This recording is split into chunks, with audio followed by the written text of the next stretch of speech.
Hello everyone, আজ আমি তোমাদের সাথে শেয়ার করব বাড়িতে থাকা কিছু সবজি দিয়ে তোমরা কিভাবে ভেজিটেবিল চপ বানিয়ে নিতে পারবে খুব সহজ পদ্ধতিতে। আমার বাড়িতে যা যা সবজি ছিল সেগুলো আমি এখানে গ্রেট করে নিয়েছি।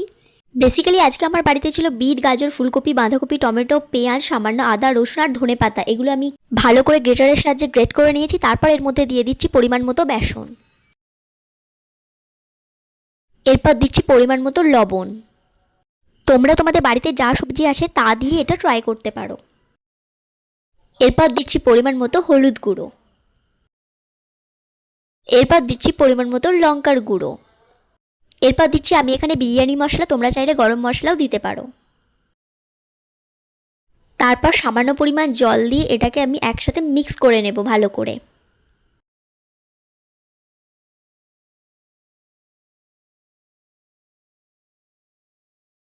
মিক্স করার পর ঠিক এরকম দেখতে হয়েছে, দেখতেই পাচ্ছ তোমরা। এরপর একটা কড়াই গরম করে তার মধ্যে দিয়ে দিচ্ছি আমি এখানে সর্ষের তেল, তোমরা যে চাইলে সাদা তেলও ইউজ করতে পারো। এরপর দিয়ে দিচ্ছি একে একে পকোড়াগুলো।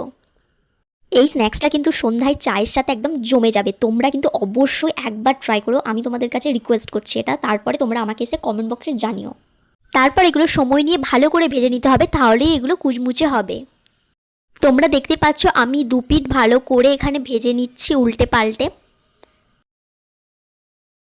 তারপর আমি একের পর এক সব ভালো করে এখানে ভেজে নিয়েছি।